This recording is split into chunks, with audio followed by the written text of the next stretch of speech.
আপনারা কি সদ্য বিয়ে করেছেন বা ফ্যামিলি প্ল্যান করছেন?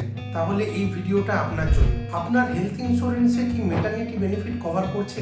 ম্যাটারনিটির খরচা এখন কলকাতার বিভিন্ন হাসপাতালে 1 থেকে 2 লক্ষ টাকা পর্যন্ত এসে দাঁড়িয়েছে।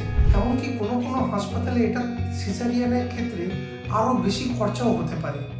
সেই জন্য আপনার পলিসিতে ম্যাটারনিটি বেনিফিট আছে কিনা এখনই চেক করুন। ম্যাটারনিটি বেনিফিট সমস্ত হেলথ ইন্স্যুরেন্স পলিসিতে না থাকলেও কিছু হেলথ ইন্স্যুরেন্স পলিসিতে এই বেনিফিটটা দেওয়া হচ্ছে, কিন্তু এর একটা ওয়েটিং পিরিয়ড থাকে, যেটা 2 বছর পর্যন্ত এই কভারেজটা থাকে না। তাই আপনার পলিসিতে যদি ম্যাটারনিটি বেনিফিট না থাকে এবং আপনারা যদি ফ্যামিলি প্ল্যানিং দিকে এগোন, তাহলে আপনারা এখনই এই বেনিফিটটার আপনার পলিসিতে অ্যাড করা নিয়ে চিন্তাভাবনা করুন।